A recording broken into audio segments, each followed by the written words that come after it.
All right, what's up, guys? We are back with another podcast episode, and again, Will left me. He's at the Beer City Open, so instead of attempting a solo podcast for probably the third or fourth time, I thought we'd actually just bring a guest in and make this a little easier. So today we have Braydon from Pickleball Effect, who is a 5.0 pickleball player and also does content creation on paddle reviews. Honestly, I'd say he has some of the best reviews in the game. Like, if you guys are looking for more opinions, he's one of the people you should be watching if you aren't already. It. Yeah, no problem, man. Like, you know, it's actually interesting. I went back and just looked at your channel.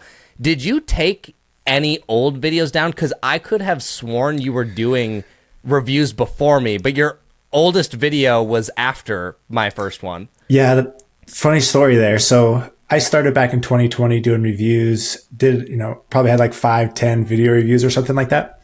And I set up my channel on my work computer with the company I worked for at the time. Didn't realize it, but I had set up my YouTube channel through my work email. And then when I switched jobs, I lost my YouTube account, couldn't recover it. But honestly, it's probably for the best. Like, those videos were awful. And but I had like 1,000 subscribers at the time. I was real proud of it, but just started fresh and yeah. Oh, wait. Okay. I'm actually remembering this now because I remember there was 2 channels or I remember seeing 2 and I was like, oh, the content's split. But I thought it was, at the time, I thought you just got hacked and couldn't get back into the old account. I mean, I guess it's almost kind of the same thing. You couldn't get back in, but yeah. Interesting. Okay. How, at the time, because I actually think one of the hardest hurdles in YouTube is hitting that first 1,000 subscribers. Did it feel like a significant blow to kind of have to restart that, or did it not take very long? No, it was a major bummer. Like, I think I had that count for a little over a year, so it took me a long time to reach that 1,000. And that's kind of the first benchmark you try to hit with your YouTube channel. But the second time, I still had a little bit of clout. People knew who I was, and people I think were searching for me. So that 1,000 came a lot quicker. The second go around. Plus, pickleball was just growing. Like, more people were searching, more people were just on YouTube in general, and so that second 1,000 came a lot quicker. And good. Yeah, but yeah, that one hurt. Yeah, for sure. I mean, I've seen it happen even to some larger YouTube channels where either something like that or they got hacked, and I'm just like, I mean, I would obviously start it over. Like, I love what I'm doing, but the will to start over, it would just feel like it would hurt a lot. It would hurt. I feel like I'm starting over again now. I'm not doing the retail thing. So I've had a few restarts here. Yeah, okay, so tell me more about the retail thing. So for those of you who don't know, Braydon was running an online retail shop for a while alongside the review business. And just recently you decided to stop doing that. And you made a video that kind of talked about it. But was it difficult to make that decision, or was it you kind of just got to the point where you're like, you know what, I'm actually just kind of over this and want to just like shift gears? Yeah, I mean, that was essentially it. Like, it was fun. I had never done retail sales or like direct to customer stuff. I've always been in like B2B software throughout my career. And so it was a big new experience, and there's learned a lot of stuff, but ultimately like just managing fulfillment, customer service. My wife helped me a lot with customer service, but there's just a lot of pieces that you have to manage outside of the content, and the content is the stuff I enjoyed the most. And it was just an easy decision. I was like, okay, I had fun. I tried it. I had a concept that I was, pushing and trying to do. And I think it resonated for a lot of people. But it just didn't quite reach the scale that I thought, it could potentially do. It wasn't like I failed or anything. But it just wasn't as fun as I was thinking it was going to be. And so I stopped doing that, started doing content more, and I'm already just felt like a big relief off the shoulders, having more fun again, and just have a few customer support stuff trickling through that I'll be done with here soon. But yeah, now I'm just pointing everybody away from the site with the affiliate type stuff, and it's just so much easier that way, and you can just do the stuff you enjoy doing. So I'm really happy about it. I think it's a good move for me. Yeah, no, that's good. And honestly, when I saw you trying the concept of it, I feel like it made so much sense, because you have someone, like, I think you and I share a lot of values on like not being biased. Like, you want to just present the information as it is. And I think the consumer, obviously enjoys that a lot. So to me, it was like you're marrying the perfect things because, I mean, you know, if you look at reviews from the retail sites, I mean, basically all of them in pickleball, every time they review a paddle, it's always going to be in the interest of selling paddles. Right. Like it's, they reviewed a paddle to sell it. Like that's what they're trying to do. It's not really a review. exactly. So I'm sure you and I are similar consumers in like other things, but that was anytime I see one, I'm like, I don't even feel like you told me anything other than what would make it like make my brain go, this is appealing, let me buy it, which Right. I get it. They have to do that. But yeah, I was like, the concept of this is perfect. And I would think, but it's hard to do because like a lot of times I felt like I was being honest to a fault where like people weren't buying because of that. Yep. And I don't know. It's tough to marry those two. And some people liked it, but ultimately it just wasn't as glorious as I imagined it was going to be. You know, I very much share that same sentiment about like sometimes it feels like to a fault because there's been a couple.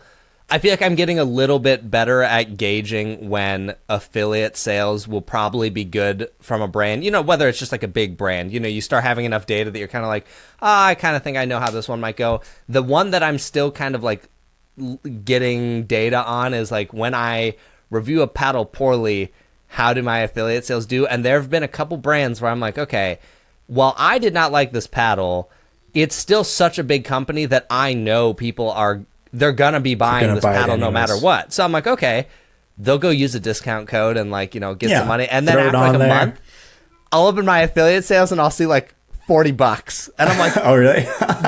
I'm like, oh my gosh, like sometimes I don't expect it to be that bad, but I've learned pretty quickly that if I don't review it really well, I will make $0 basically. Oh, interesting. Yeah, it's super fascinating with that. So I resonate with that a lot. But it's like, it is what it is, right? Like I think that's our superpower is like people come because they know it'll be honest. And if you don't have that, they just kind of, they'll find someone else. Yeah. No, yeah. We both had the same sentiment on a lot of the paddles that we didn't like. And it's just obvious. Like you could tell when it's not good. For sure. No reason to change it. I'm going to jump ahead on this one. I was actually going to save this for a little bit later, but I'm just really curious. What is the like funniest hate comment you've ever received? Like just something that was ridiculous where you're like, this isn't even like, what are you talking about? You know, I can't think of one that's like, where someone was really hating on me. Sure. You get a lot more views in action than I do, so you probably get more comments and things. But you know, like I've done like a few like paddle experiments where people are like critiquing the way I approach doing it. I remember this one was actually kind of funny. You'll think this one's funny. It relates with Pickleball Studio. So it was a customer support thing. This guy had bought a 6-euro paddle from me, emails me a few months later. My wife was managing the customer support email. And he's like, hey, I just played a tournament with Chris Olsen. He said my 6-euro delaminated. You know, how do I go about fixing the warranty? My wife's like, oh yeah, here's how you do it. I'm not sure who Chris is, but you know, here's the information. Push forward. And the person responds and is like, just like raving about Chris, like subtly digging on me by praising you so much. And I think the words he used was like, your boss will know exactly who he is or something after like kind of raving on your content. And I was just like this was unprovoked. And this dude's just like subtly digging on my stuff. So it was, that was probably one of the funnier ones. That's super weird to me because you're the one dealing with the warranty so it's like, why would don't insult the guy that's about to warranty your paddle. It was really funny. Like the response is just like, you know, she knows who Pickleball Studio is, but she doesn't know Chris Olsen. And so she's, I don't know who Chris is, but here's your info. I was like, cool. I'm glad Chris was helpful. But that one was, that was pretty good. So you know, one thing I've always respected about what you've built, Chris, is like the community, the fans, the engagement. Like no one's replicated that. And you've got some raving fans. Yeah, for sure. There's a couple times, to be honest, where I've had to start thinking like, it actually, one of maybe the best examples has been the spin test, which, you know, like lots of people have adopted, and I think it's great because it's like it's just more data. So like it's not just one person's. And what's actually been amazing is I love when I see the results line up. Like one of the ones that I think has lined up basically across the entire board was the Perseus, and I was like, well, maybe I got a dud and like someone to get one that's better. But for the most part, all the ones that I've seen, they're just like kind of all been in the same spot. So I'm like, okay, well, at least it wasn't like just my swing was bad or something like that. But what started to happen for a while is people were taking the results too literally, or they were getting really nitpicky about like, dude, this one has 61 more RPM. And I'm like, no, guys. Like, first of all, it's only when I designed it, it was meant to be looked at in like segments, like low tier, average, and then high tier, because that's where you actually notice the difference. When you're talking like 100, 150, maybe even 200 RPM. And honestly, I think even the average person might not be able to tell 300. Like I think I can because I've hit so many paddles, and probably you too. But I'm like, guys, it just, as long as it's not in the bottom tier, you don't have to worry about it. Like, don't stress. So I started in more places being like, okay, don't freak out about this number. If it's number one, I'm sure another paddle could overtake that slot if it was, the grit was higher or whatever. You know what I mean? Yeah, that's funny. Yeah, spin is kind of a funny one. Like people look at that very, very closely, and I know they analyze your numbers very tightly, like to a fault for sure. Like I think in the beginning, like when you were first doing those spin tests and no one had seen it before, like it was awesome. And at the time there was high spin paddles and low spin paddles, but nowadays like almost every new paddle is like very high spin, and it's almost a non-factor in a lot of cases. But where originally, like, it was a huge factor, but now, like, people are, I can see how they might get nitpicky when it's like, if anything above like 1700 is like really solid, like you probably can't tell a difference. It's honestly more surprising to me now when someone makes one that isn't good. I'm like, I don't even know how you pulled they're kind this of few off. and far between, like, and when they do, like they get ripped on it, like those Engage Ultras. Like, it's like, if you can't produce a good spin paddle, it's not going to sell. Like people will run the numbers, and that information goes around. It's got to be there now. I liked what you did in your new paddle database. I can't remember if you talked about it in the twist weight video too, or if I just saw it in the database, but basically just doing like low, medium, high, and then like very high, because that takes the analysis, like paralysis analysis thing out of it. It's like, it's very high. While maybe that is less clear, though, I think you even, in your little description, you break down like what I have like the buckets is. But that was kind of the idea, because I've seen people kind of nitpick those numbers in your Discord, and I was like, this might be a little more simple. And like, for being real, my cameras aren't as nice as yours, so when I do spin tests, I'm not like crazy confident on the exact number. So I'm like, I'm just gonna put this in a range. And honestly, I Full think disclosure, the range. But you know what? The great thing is, even with that, I haven't looked super closely, but when I've looked at your reviews and seen the numbers, I don't think I've ever seen one that was way far off. Like they were usually in a pretty most of them pretty close. There's been a few where yours were like higher. I was like, oh, maybe I did that wrong, but I'm doing my best there. That makes it tough too, because, you know, even when I see some of those, I'm like, okay, we all know the variance that some of these paddles have with grit levels. So it's like, maybe you got one that was less gritty and I got one that was more. So it just. But I do think your process is probably a little more particular than mine. So we'll We'll keep referencing your numbers for those. For sure. No, I'm glad more people are doing it, and it's working out. But well, anyways, diving just back in a little bit, tell me about what, like, when you got into reviewing paddles, was the idea that it was just going to be for fun, or did you want it to be a job early on? Yeah, so I started, I think I did my first paddle review sometime in 2020. It was I can't remember if I did like a one shot or a Pro Kenix, but I just like emailed a bunch of brands. I was like, hey, send me a paddle. And I just kind of did whoever sent me one. Yeah. And it was just for fun. Like I didn't even know you could make money off it. And I didn't even start making money off affiliate till probably like a year down the road. And, but yeah, it was just for fun. The story kind of goes where like I just got into pickleball. I was looking for my first performance paddle. And there, at the time, like in 2020, no one was doing reviews. And all the marketing was just like very similar, right? It still is very similar. Like every paddle is the perfect blend of power and control. And so I was like, I'm just gonna go give it a shot, and I did my best, made a website, just kind of hacked my way through. And the initial thought was like, I just want to try a few paddles and see how it goes. And I just kind of built and built over time into what it is today. And dude, it's just been a fun ride. And I make a little money on the side, which is great, but I still do the full-time job thing. I work for a marketing department.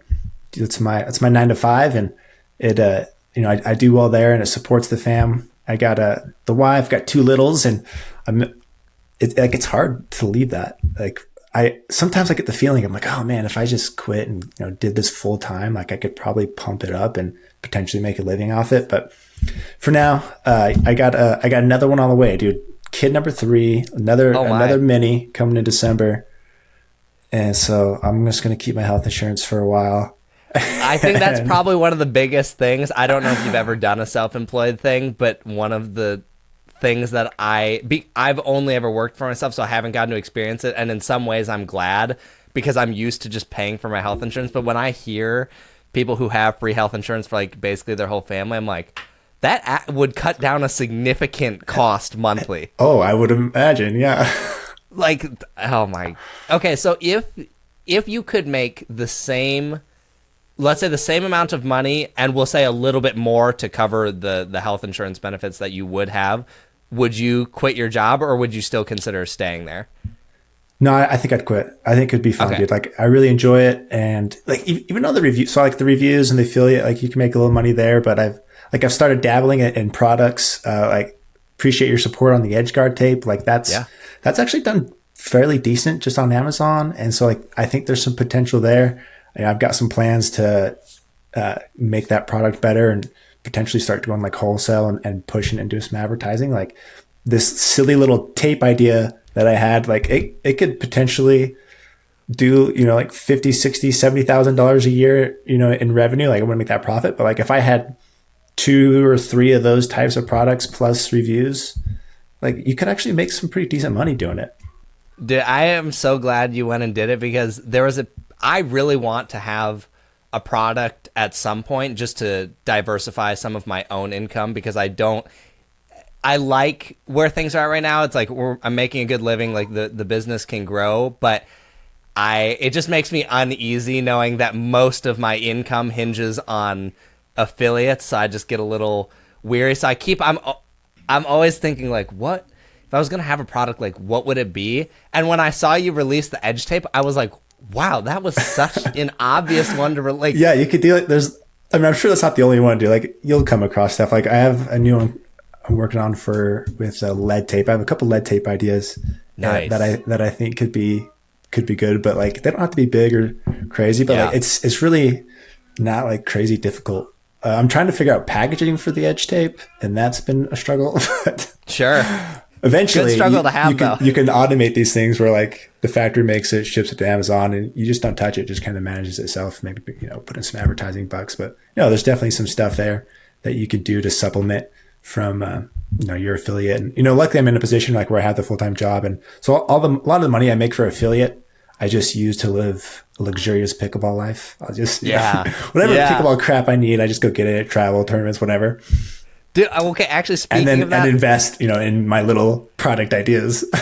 For sure. I was listening to your podcast before this episode, and I heard you talk about one of your biggest expenses being shoes. And I don't know how particular you are or if you've tried them or not, but someone in my Discord posted the shoe that I use, the Head Revolt 4.0. You can buy it I can send you a link after that, but like on Sierra.com, they're $60 a pair, and I adore this shoe. For $60. Oh, I'm about to. I'm in the process of working out a deal with Head, so I'm like, I don't know how many I should buy, because if it doesn't work out, I'm gonna kick myself. Yeah, exactly.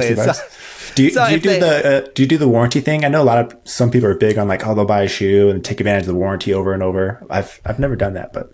So I haven't had to, because in the past, so when I first tried the shoe, I loved it, and I told Head, I was like, I don't know what your guys' plans are, but I was like, if you wanted to send me these, I will wear these all the time. I was like, honestly, I don't even care if you send them to me, I'm going to buy them and tell people about them. But like, you know, if you just want to send me like a pair here or there. So they've mostly sent me stuff just like as I've needed or whatever. And then I finally was like, hey, maybe we should set something up more formal or whatever. So that'd be cool. I don't really know where it's going to go, but all I know is tonight I will be eyeing that cart because for $60, I'm like, I'll go do it, dude. I haven't tried those out, and I've seen you praise them, so I'll go give it a shot.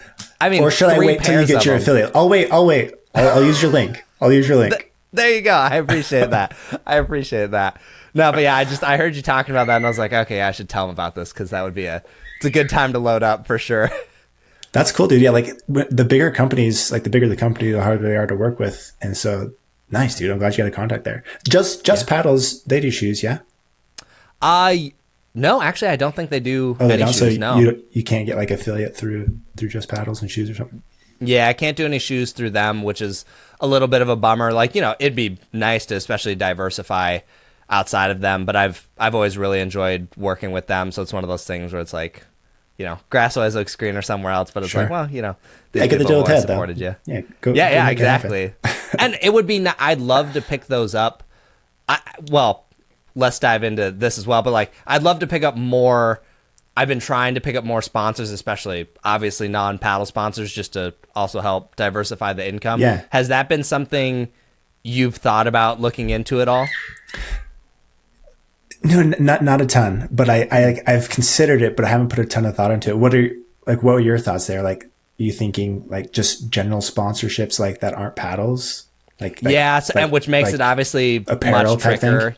Yeah, apparel, like these hats I wear. I mean, this company's so big that I doubt they're talking to me anytime soon, but I'll dream of the day that Melon is finally like, we'll work with you or whatever. So they would be great. There's an electrolyte that I use all the time, and I absolutely love it, who I also think is not looking for sponsors, unfortunately. But like, I'm just going to keep trying with these people until eventually they're like, oh, actually, pickleball seems cool. But yeah, there's got to be stuff like that. I don't know, you could always...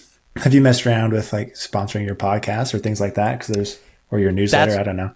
Yeah, both of those I'm dabbling with right now and kind of seeing who wants to talk or whatever. And, you know, just I think one of my biggest things I've been figuring out over the last 6 months or so is what value do I actually bring to these people? And it probably wasn't until January or February of this year, at least for a paddle review, that I really learned what, you know, like a positive review can mean for some of these companies, because I didn't really have codes with any companies. It was always just through Just Paddles. And then there was a couple they didn't carry, so I set up some codes. And like, after I reviewed one of the paddles, I just watched the numbers go kind of crazy. And I was like, oh, okay, I didn't know that a review could do this. I was like, that's insane. So then I was like, well, I should set up codes with everyone. I was like, my whole last year, in my head, I was like, I just wasted a whole year. I was like, I didn't make like any money from reviewing paddles. Yeah. No, there's some truth to that. I actually remember you posting something on your story once. This is probably about a year ago when you started making the switch, and you put up a poll and you asked, you know, where do you prefer to buy paddles? You know, the retailer, the brand, or whatever. And majority picked brand. And that was like right at the time when I was going retail. And I was like, oh, okay. What am I doing?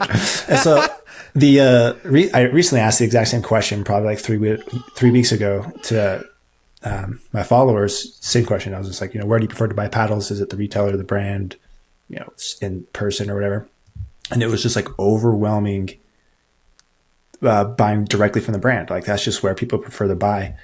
And as an example of this, I carried Vatic Pro on my website, and I was probably moving like 100-ish so of those a month. But since switching to just linking to their website, I've doubled the amount of like total sales of Vatic Pro, like affiliate links or codes or whatever. And like the conversion rate is just so much higher going through the brand. Like, that's just where people prefer to buy. And so I remember you posting that story, and I've made me think to ask the same question now. It's a good question to ask, and I was honestly shocked by the result, because I think it was upwards of 70% said direct from the brand, and I think it makes a lot of sense in my mind, and I probably haven't given this too much thought, but when I think of I can't think of many things that the retailers can offer that the brands can't do better themselves. Usually the brands can offer more discounts or just a discount period, and then the warranty is easier when you go direct through them, and shipping usually isn't slow. So then in my mind I go, what does the retailer bring to other people that the brand doesn't? And I just think seeing the numbers like that we both have, it's like, okay, well, clearly the consumer agrees with that statement. And just for those listening, like, we don't do this to make money. It's for fun. But like, if we can maximize our efforts to get the money to support the channels, we're going to do it, right? Yeah, 100%. The reviews are for them. It's not to make money. Yeah, exactly. No, it's always for the consumer. We definitely try and make that as clear as possible. Don't get read wrong here. I'm making it sound like we're just hunting money here, but yeah. It's things you got to start thinking about when you're like, okay, well, this is a business. Like, I'm gonna get my first real hate messages now. Then I'll have focus.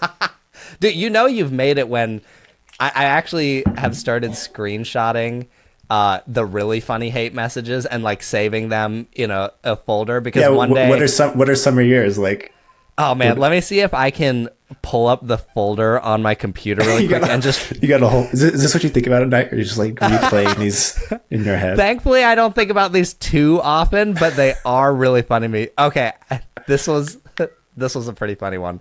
This guy, it's a whole comment thread. And this guy goes, "I don't know who you are. Don't worry so much about it and get a job." And the video this was about was the thermoforming news, when like we were kind of just discovering, wait, these things break a lot. Yeah. So I made a whole update and I commented back and said, "This is literally my job," with like a laughing emoji. And the guy goes, "What? When you get old, like 30 years old with no experience, what are you going to do? I wish you luck." And I was like, I thought the comment was ridiculous because I was like, I mean, there's so many things wrong with that comment. But then I responded with, "Not sure what the rude comments are for, but I've worked in video production for 10 years running my own business and doing just fine financially. I hope when I'm your age, I'm not leaving bitter comments on YouTube videos in my free time." Good. Stick it to him. Good for you. Yeah. And then we probably went back and forth a couple more times, but I was just like, dude, I'm giving you like a free update so you don't waste your money. And you just come back at me with like, dude, why are you wasting your life? Oh, that is funny. Oh my gosh. So yeah, I'm not to that point yet. You got me there. Well, honestly, that's for the better, because most of the times I'm pretty good at filtering it out, but I think there are always comments. I like constructive criticism comments. Like I actually value them a lot. I get quite a few of them and I've implemented a lot, but just the blatant. Well, there's ones that are tricky, right? Because there's ones that are like kind of blatantly mean, but there is a little bit of truth to it. And you're like, man, like, okay, I do want to work on that, but also, why do you have to be so mean about it? Like, I'm a real dude sitting behind the computer, man. Like, not to them. You're just the guy behind the computer. Did you ever have any like customer service emails that were crazy, or was that pretty tame too? No, that was the worst. Like managing the customer support with staff was really rough. Like the almost on a weekly basis, just complaints about shipping. Like if it's like a day later than they expected, or like people are very. I mean, there's a lot of nice people, but like there's a lot of people who are just like, you know, where the F is my package? I did what I was supposed to do on my end. You have the tracking link. I can't call them and make it get there a day faster. And like, it's just like frustrating. It's like, I can't do anything. I'm sorry. How did you handle those then? Like, okay, what were people just mad about it, or were they like, give me a refund, or like, what did they want? Some people, I think, were digging, looking for refunds, looking for deals. And like, if it was my fault, like if we did ship it late, or if there was an error, like I would take care of them. But if there were definitely moments where I felt like it wasn't, you know, they were being, I don't know what the word is. They're just being a little outrageous in some cases. And I didn't feel like I wanted to reward them for that behavior. And I would just say, sorry, like if you want to return it, go for it. Like, yeah, I'll take it back. Yeah, that seems like the easiest way to do it, because you probably know deep down that paddle being a day late, they're not going to return it over that. Yeah, it's very common. It's like, oh, I had a tournament this weekend. My paddle didn't get here. I'm very frustrated. It's like, well, don't order it 3 days before your tournament. Yeah, exactly.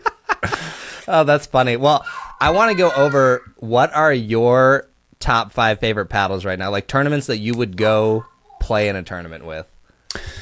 Yeah, so like my first answer is the Prism Flash, and I'll say why.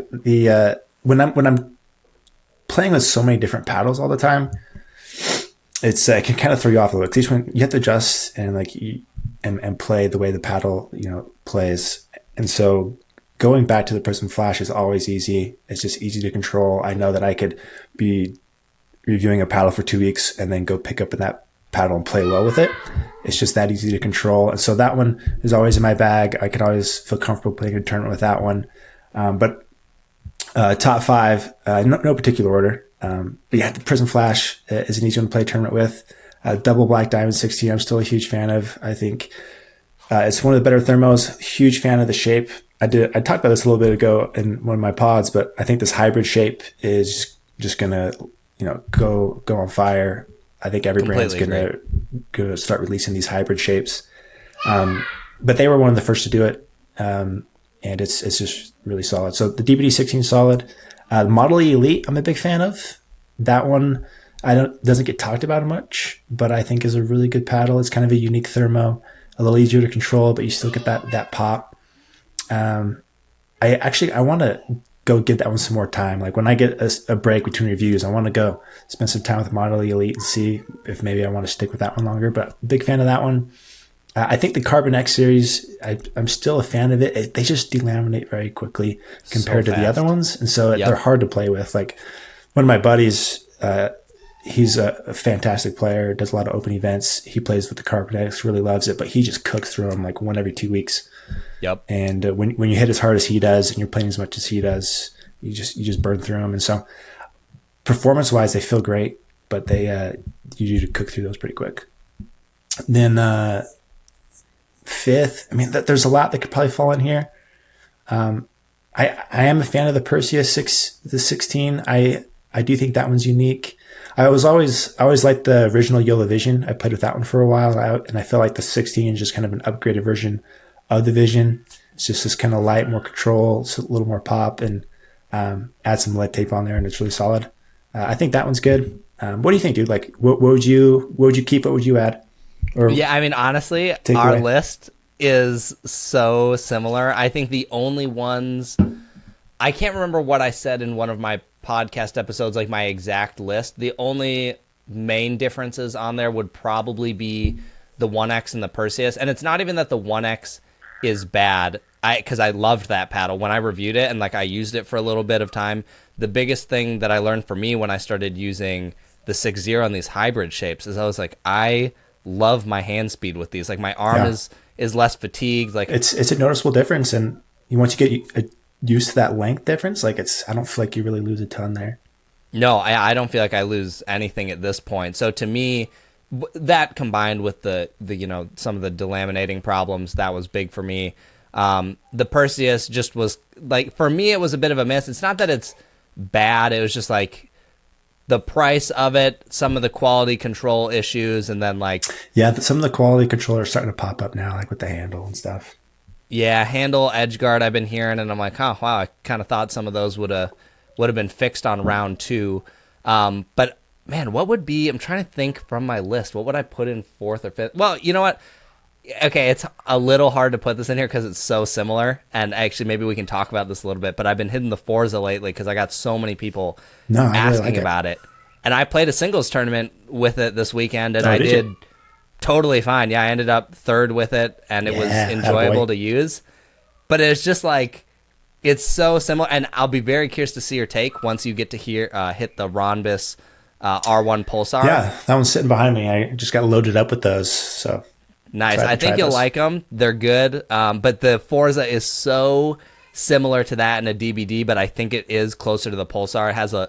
For me, it has a little less power. Like I noticed my serves weren't going as deep as like my Double Black or some of the other thermals, but that's not even a bad thing. Like I could go to a tournament tomorrow and use that paddle. So like if you were kind of on the fence and like one of the other ones is out of stock, you could probably pick this up and be completely happy with it, unless you just really wanted max power. That's like maybe the only thing I would say it didn't do. But extra control is great too. Not why everything not? has to be a rocket. No, your opinion was essentially the same thing as mine. Like it's really solid, but we're kind of at that state of like the year where like we're starting to see a lot of similar paddles, and there's a lot of good options right now, and So many good you can't options. go wrong in a lot of cases, and the variances are pretty small. What's kind of your take on the whole market right now with pricing? Like, obviously we've seen pricing get much more aggressive than it was a year and a half ago. You kind of had to spend upwards of $180, $200 last year to get a pretty, I mean, there were paddles that were cheap that were good, but generally speaking, the more you spent, the better. Now it's like, dude, $100 for the Prism Flash, like. Yeah, I mean, it's really interesting right now because we're seeing brands like Vatic Pro, Rhombus, who are pushing performance for a cheaper price. And there's a lot, I think people understand how paddles are made a lot better now than they did, maybe 6 months to a year ago. And they realize that the quality of the material that they're using, like, because they're very vocal about how they're making these paddles. It's not really that any different, if at all, than some of these paddles that are 200 plus. And they're people are starting to realize how good the Prism Flash is, and that it's only $100, and it's seems to be just as good, or is just as good as quality as these other stuff. And so, yeah, we're seeing this push downward in pricing, and I think some of these, the YOLOs and the Selkirks of the world are going to have to respond. Like, if they don't, I think their sales are probably going to hurt, I would think. But I mean, not every $100 paddle's good. It's kind of this interesting place where like Rhombus, they're cheaper. Like, their stuff is really good. Like, Vatic Pro's probably got the best $100 paddle, I think, out there right now. And I'd agree. But there's a lot of really junky $100 paddles, so you have to be careful in that range. Whereas if you're in that 150 to 250 range, most likely you're going to get a solid paddle.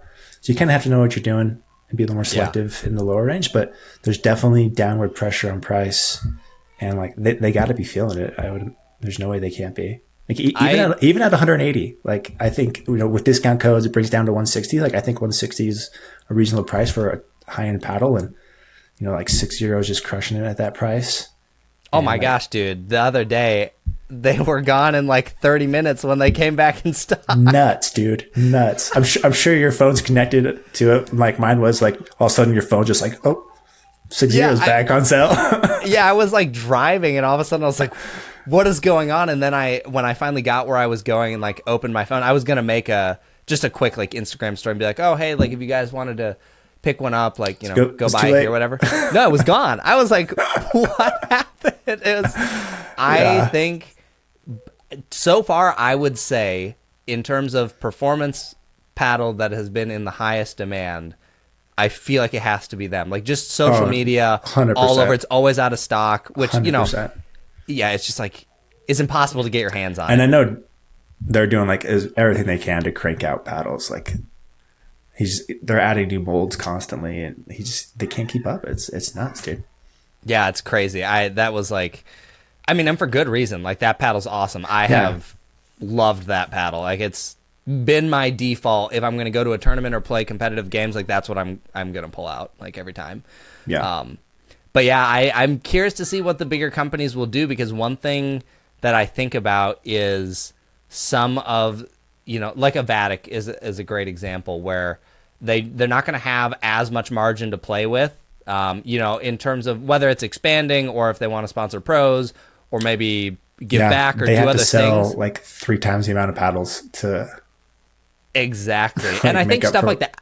The Alchemy will help them because it's 180, so it's a little bit more. But I just wonder who we're going to see kind of win here. I feel like it's going to meet somewhere in the middle where they kind of realize, you know what, maybe the $100 paddle is almost more of a lead magnet. Obviously, they're still making money on it. It's not that it's making no money, but it's significantly less than your 180 plus paddle. Like it's just the way it is. So I do think at some point, maybe we see this go really cheap, but then we also, I mean, I think the Alchemy is already a great example of, okay, well, we're up to 180 from a brand that has been known to be really good paddles for cheaper. And I still think 180 is reasonable, but like a year and a half from now, maybe there's a 220. Yeah. Yeah. Yeah. It's because like when you first enter the market, like you got to come in a little cheaper just because no one knows who you are. And yeah, but over time, prices tend to go up for every brand. Like, 6-Zero's next paddle is going to be $200, whatever it is. For sure. And There's like, no way they have the demand now, and so you can command those prices. And so yeah, I mean, those the bigger ones are never gonna come down as low as these guys are, but they have to be thinking about it, I think. For sure. What's the least favorite review you've ever done? Like, you were just like, I can't wait for this to be over. So this was earlier this year. I think this was around like March-ish. The HUDEF one, like the HD 6 like the rod one. Remember Wait, was it the 6.8, that edgeless one? Yeah, the edgeless, like super thin. It was gray. Terrible. Oh, dude, I think they were advertising and it looked interesting. So I was like, yeah, I'll try it out. And oh my gosh, dude, like it was slippery. The sweet spot was like the size of a dime. Like it just was just crazy. Like if we did I think I threw it away. But if I did like a twist weight thing on it, like it would probably be like terrible. 0. Yeah, it might be negative. Like that was I literally played, like I did like one drill session, tried playing a game, and I was like, I can't do this. Like this. And I'm pretty sure if you'd have took that off the market, I don't think they sell it anymore. Because like even Pickleball Pirates gave them a bad review on that one, and they don't do that. Yeah. I don't think I've really ever seen them do a negative review before. So that's how you know that paddle was really bad. And dude, I had the same thing. They sent me one, and I messed with it. And after just one session, similar thing as you, I was like, there's absolutely no way this gets content on the channel. No. I was like, no one's asking for this thing, and the concept and of it seemed they were cool. charging like $200 for it. Like it wasn't even cheap. It wasn't even like a good deal. But yeah, I was kind of drawn to the concept of, oh, this is new through rod, cool. Yeah, I'm right there with you on that thing. For me, I still think for least enjoyable review that takes the cake is probably the Gearbox CX11. I just could not. Yeah, I remember your review of that one. Yeah, I did not like that. And you know what? Here's what I love. We've both started doing the twist weight thing or whatever, and like I've compiled pretty much every paddle that I own now. Yeah. The gearboxes were the lowest. Super low. Actually, I think they are. I'd have to go back and double check, but I think across the board they are the top 10 lowest numbers. And that, so to me, I was by like, a decent margin, like, yeah. So like it's very validating. I imagine for like, yeah, this is exactly what I thought it would be. Yeah, they're like a 4.5. So like, I'm still kind of figuring out like, and I think you've done a good job like in your video of like how you want to break them down. I just kind of want to see like, can I tell like a half point difference between paddles? And I think there's a lot. It's still kind of in this experimental phase. We'll get a better idea as time goes. But yeah, that was definitely, there were some paddles I was like, yes, thank you. I'm glad that was low because that's like how I explained it in my review. Yep, exactly. So I felt kind of justified because sometimes the Gearbox people, not from the company, but just like Gearbox fans will argue, like, sweet spot's totally fine. And I'm like, well, not only does the data back it up, but I thought this thing was tiny. They're like this is like non-existent sweet spot. So, I mean, Gearbox has a very unique value proposition, but for sweet spot, it was not it. Yeah.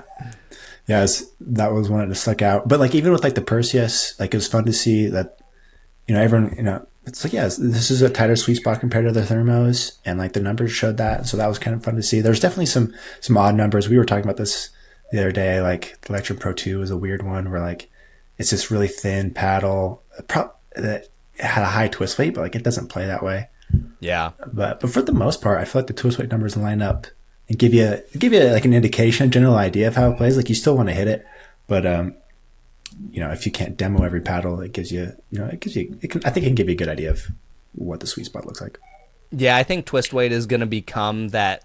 I already have a feeling that people might start obsessing about it a little too much. So I'm already bracing to tell people like, okay, just use this as a guide to figure out if you've used a gearbox and I hated that sweet spot. Well, now maybe I shouldn't buy a paddle if it's below 5 or even on the low 5 Yeah, side. that's a great way to say it. Like, go find the twist weight at the paddle you play and be like, okay, if this feels fine to me, then you kind of know your range.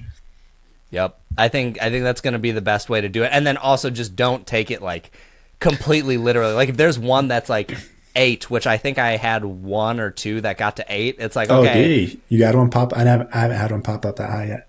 Yeah, I got to go double check. I can't remember which one it was, but 1 or 2 popped to 8, and I was like, I know it was one that I hadn't really tested yet.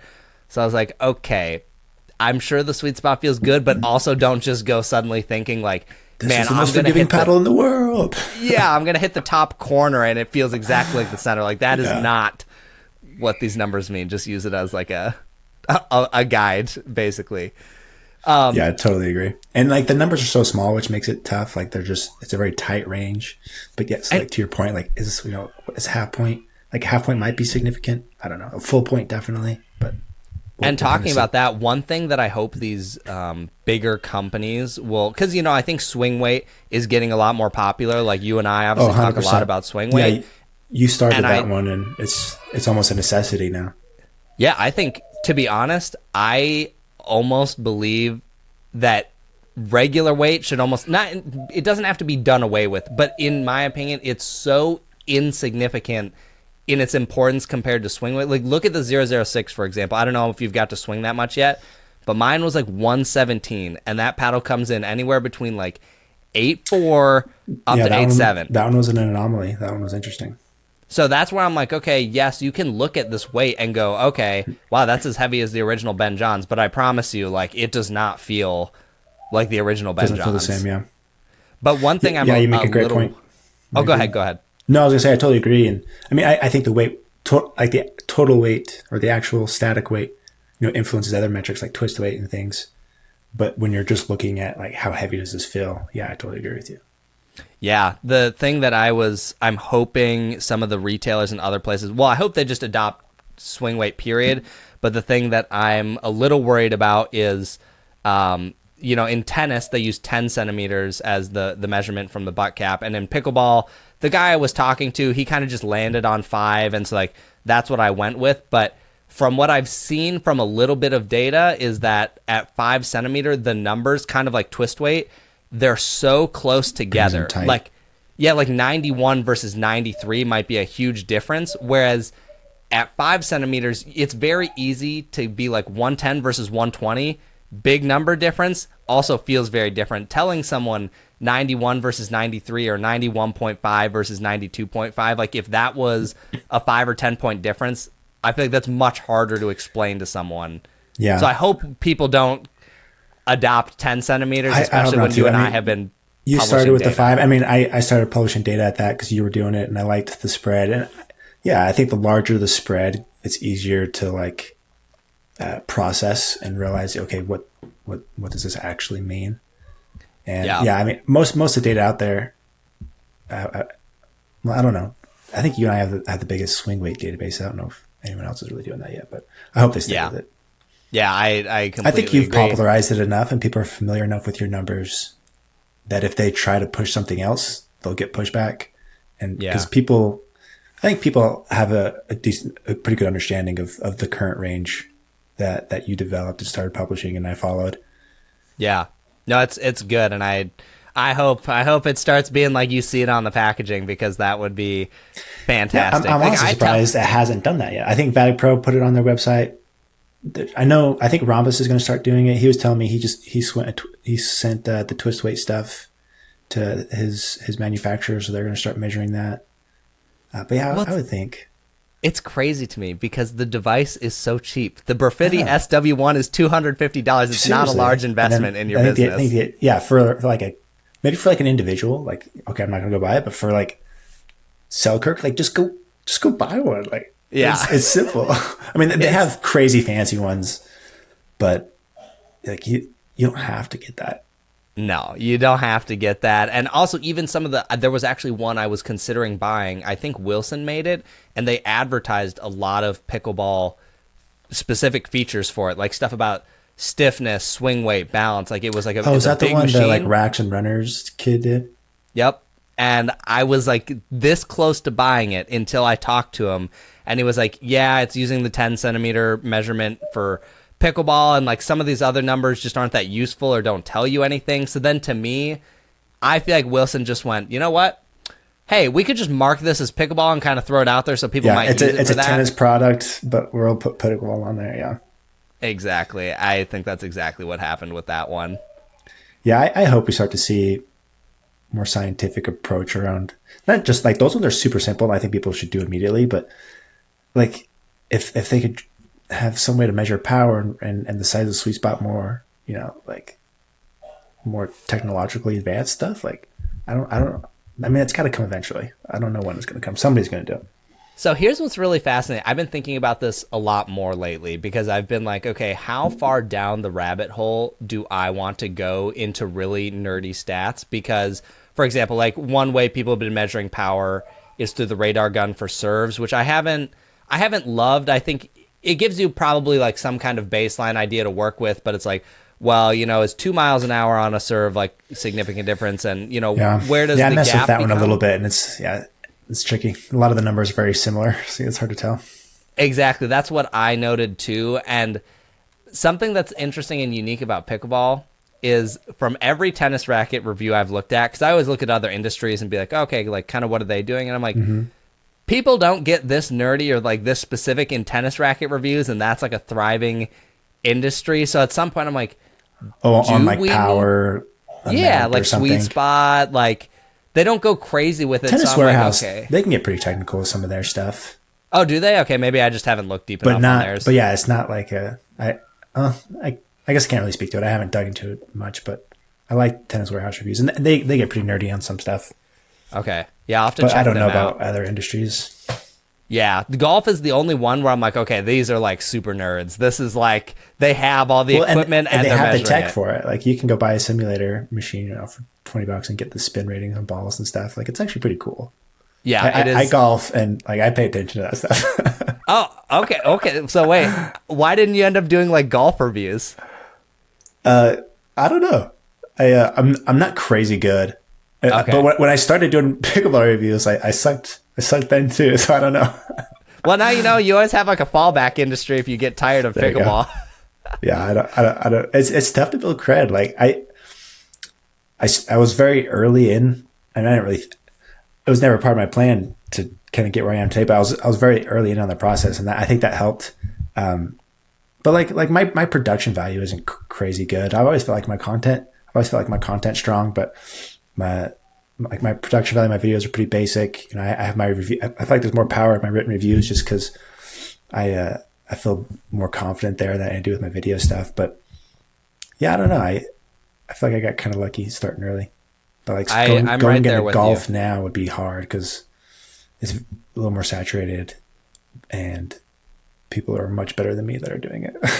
Yeah, for sure. I think pickleball, I think being early is huge. I still feel like I still feel like it's honestly even early getting into it now. Like, there's established people, but people could get into it.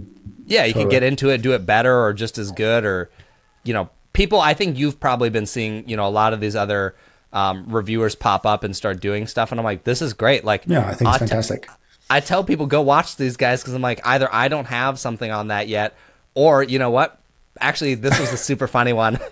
This really made me chuckle. But when I did my 005 review, I hated that paddle. I think it has, in my opinion, it just has so little market value. But Davis Pickleball loved it. So people were like in different places. They were like, are you team Davis or are you team Chris? And some people were like, dude, Chris is insane. Like this paddle is amazing. And I was like, wow, I didn't know someone could feel that way about the 005. I haven't spent a ton of time with that one yet, so I'm not in a team camp. But I, for what it's worth, I trust your reviews a lot more than the Davis dude. I mean, that's fair. He's not usually reviewing paddles, but I see him using it as his primary, so I'm like, well, I mean, you clearly weren't joking, like you like it, but I mean, that's just a nice thing too. Is more it's good to have the different stuff, and sometimes I base what paddles I review off of kind of what's been reviewed, like. I thought your reviews were great for the 005 and 6, and I'm just pointing people to those. I'm like, yeah, I've hit them, but I don't think I'm going to do it. Like Chris got it covered. So, okay, tell me about that. What is your current review process from beginning up through, the end of it? Like, how are you choosing which paddles you want to do, and then what's the content, or, how often are you playing with them, how long, and then, like, when do you start writing versus doing the video, like all of that? Sure. Yeah, so when I pick a paddle, I guess picking a paddle kind of depends on what people are telling me, and then you get a sense of what paddles are more people are more interested in, what people are talking about, and obviously there's certain brands that you're gonna give more preference to just because people want to know about those paddles. And so I'll pick a paddle, And I turn a lot of them down, just because time constraints. But once I pick one, I'll shoot my little intro video where I talk about kind of the specs and things, and then I'll go drill with it a couple times. I'll play with it a few times, usually just over the course of 2 weeks. So I'll have played with it, 5-6 times by that point, either drilling or playing. And then we'll start writing. But I have my little Apple Notes, and I'm just kind of keeping track, because I feel like a paddle can kind of change over time. As it just it takes me to get used to one, and I like to know how quickly I adjust to a paddle. If the paddle changes over time. Sometimes I'll have like a first impression that shifts 2 weeks later. Like with the Model E Elite, I remember like the first time I played with it, I was like, oh, this is really kind of jarring around the edges. But then by the end of the 2 weeks, I was like, the sweet spot feels huge. And so it just, things will kind of change over the course of the 2 weeks. So I try to do my due diligence, put my time into it, and then I'll start writing and shoot the video. So it's about a 3-week process when I'm like going all in on one. Yeah. And it does, like, it takes a lot of time. Like I'm working, full time, hanging out with the fam, and kind of just doing this on the side for fun. And so I can't crank out a ton of paddles, but, I've done some, shorter ones like the Prism Flash. I loved your little first kind of impression, first look thing you started doing, where you can kind of crank out some other ones. And, I've mimicked that on a few other reviews, just to like, okay, people are interested in this paddle, but I don't want to spend as much time as I normally do. And I'll just kind of give my, a little shorter review. And, but yeah, just managing that is kind of tough. But yeah, that's my typical process, kind of 2 to 3 weeks from, starting to play with it, writing it, and then publishing it. Okay, so how does this work for you? Because obviously, since this isn't your full-time job, like, I'm probably, I would say in a week, on average, like 20 or 25-ish hours on court. So like there's a lot of time to be play testing stuff. And then there's times where I'm just going to go play games with friends, and then I'll usually just use a lot of times, if I can, I will use the paddle that I want to use. But if you're spending that much time with a paddle, you've obviously got your family, your job. I feel like during your reviews, there can't be that often that you actually get to hit with the paddle you want to hit with. No, I don't too often. Usually if I know I have a tournament coming up, like a week or so before that tournament, I grab the paddle I want, I drill with it, I dial it in, and then go play in the tournament. And then I go back to, whatever paddle I'm reviewing at the time. And so it's, I don't spend a ton of time with the same paddle. And I think that kind of hurts my game a little bit, because like I am trying to get better and I want to improve, and I'm drilling. And when you're switching paddles all the time, it kind of hurts. And yep. But so it's definitely an advantage to stick with the same one you can. And so like I said earlier, with the Prism Flash, I do like that one for tournaments and things, just because it's just so easy to go back to and just I'll play solid with it. But like if I was going to stick with one for a long time, I'd probably go with like something a little harder hitting that I would you develop and get used to over time. And I play better with that, and once you dial it in.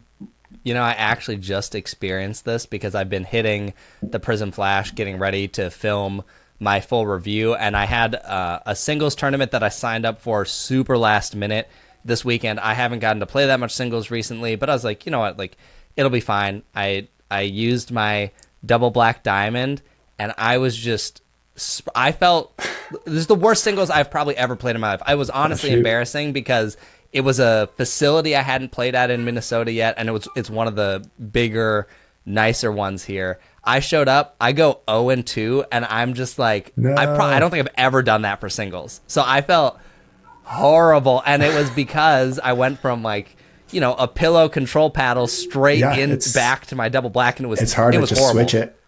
Yeah, it was. I normally do the same thing as you, where a week before the tournament, I will, dial in the new paddle or whatever, or dial back to my old paddle. But this time I was like, no, I'll be fine. No, I'm never doing that again. Yeah, it's a horrible decision. It's tricky. Yeah. So, but now this is also where I just went back. I had a smaller singles tournament. That's the one I got third in the day after, and where I decided to use the Forza, because, it's close enough, or maybe a little in between of the Prism and whatnot. And that one went better, but I was like, I really needed redemption. I was like, 0-2. Have you ever finished a tournament and just gone like, not that you question like, man, am I even like good at pickleball or anything? But this is the first time where like this loss hurt enough that I was like, dude, like people are probably like, man, that pickleball studio guy is like not good at singles. Like that's all I could think about on my like hour and a half drive home. I was like, oh, this is embarrassing. No, yeah, I've certainly had poor performances like that. Yeah. I know the feeling.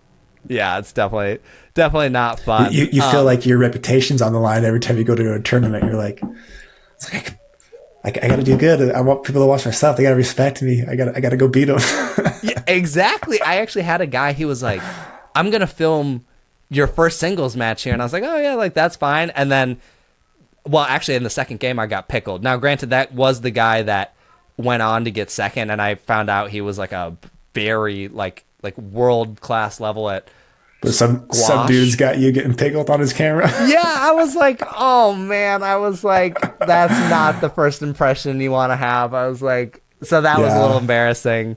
You just gotta let it go. Just let those things happen for sure. Like you, I love your 3-5 at besting, and you're obviously better than that. But people always give you a hard time, and you take it like a champ and just run with it. Like I respect that about you. You're good about that kind of stuff.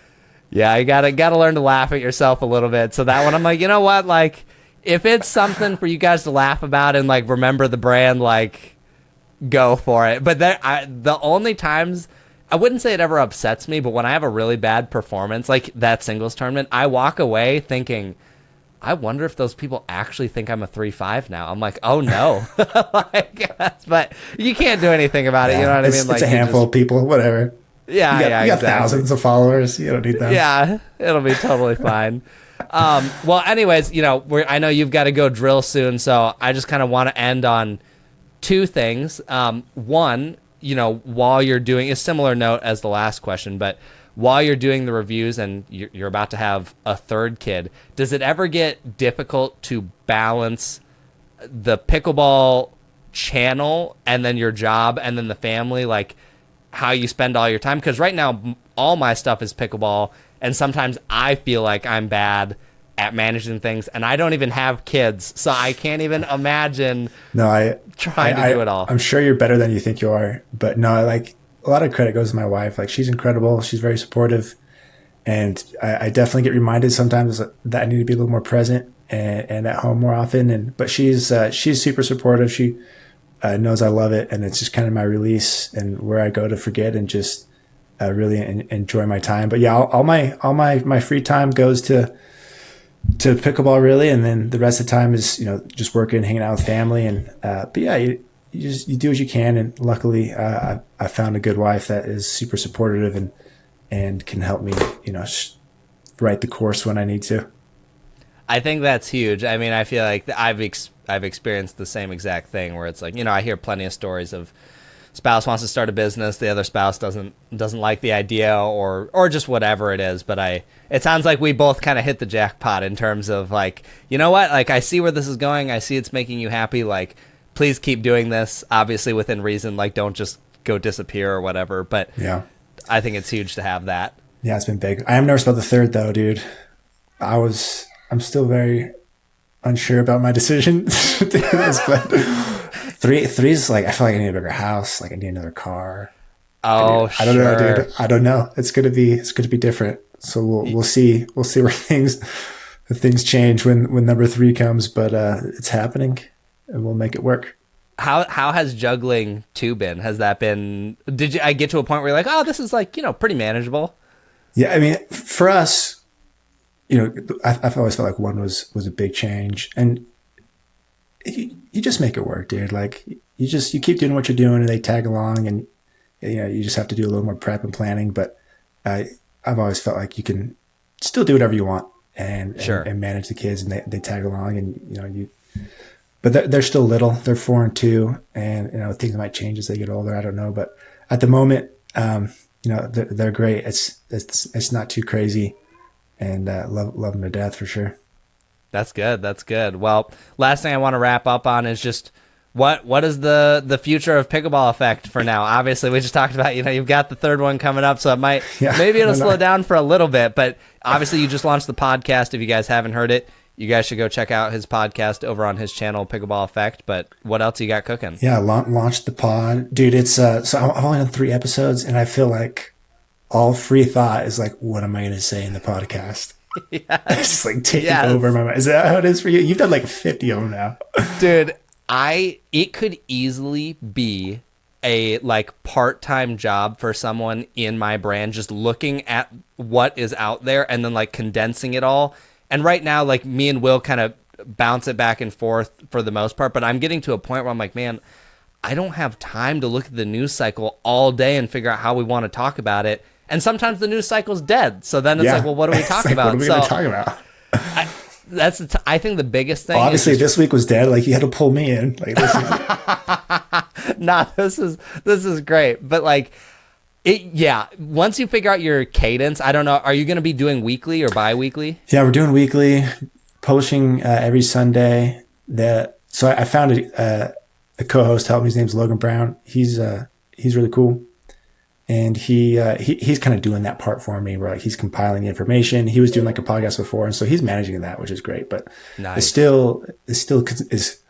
always ever present.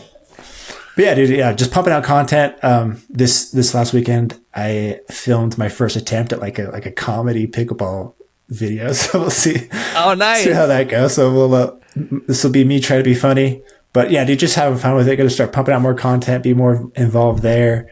And then I like the tape and like making products. I really enjoy that. I'm gonna keep pushing that, or just experimenting there. And yeah, dude, we'll just see where it goes. I feel very fortunate to be where I'm at. Really happy with the reaction I've gotten from the community. Everyone's been really supportive, and it's been fun, man. And but yeah, appreciate you having me on, Chris. You're fantastic. Always. You pump out. I can't watch all your stuff, dude. You pump out so much stuff. I cannot keep up. It's I don't blame you, man. I even have friends that say the same thing. Impressive. They're like, dude, I like watching your stuff, and like I can't even keep up with all of it. And I'm like, yeah, I don't expect you to. And you know what's crazy? You're amazing. I wanted to get to the point, and I think I have now decided I don't want to do this, but I was like, I want to start doing 3 YouTube videos a week. And then I was like, you know what? No, actually, I don't want to do that because I want to have some amount of free time, and 3 videos a week will guarantee I have no free time. Yeah, that is a lot. And you've mentioned that you have like an editor now, which is great. Like you're expanding your team that way, which is really cool. I imagine that will help. Yeah, for sure. But yeah, everyone go check out his channel if you aren't already. Buy his EdgeGuard tape. Like it's really good stuff. I put it on one of my paddles. Like if you liked the Pro Light stuff, it works really well. It's very protective, and I know he's coming out with more variations of it. And we got to get this guy going full-time pickleball, everyone. Like if you want to see more reviews so you're not just stuck with me on paddles, go buy this guy's stuff so he can quit his job. You'll always be king. But new goal. I want to be bought out by Pickleball Studio. That's what I want. That's my exit strategy. If I ever get so big that I'm buying out another review channel... Do people do that? Is that a thing? I don't even know how that would work, because like if you take the creator out of it, I don't think there's anything left. I'll just be sub-creator. There you go. I mean, dude, it'll be so interesting to see where this is the very last thing, but it'll be so interesting to see where the future of some of this goes, because like, I look at stuff like Tennis Warehouse where they have like basically full-time people on there like to test stuff or whatever. I'm like, is there a day where like maybe I have like a team where I'm not even the primary guy? Like there's just another guy on the channel that does a lot of it. I don't know. Cool. Could be, or maybe just not to keep up with the current paddle market with how much stuff's coming out. Like you almost have to. Yeah, there's like no way. That's why I don't even try anymore. Like do everything. Yeah, you can't. It's like got to be selective for sure. For sure. Well, this was great, Braydon. Thanks for hopping on, and we'll have to do this again sometime. Yeah, I enjoyed it, man. We'll talk to you later. All right, later.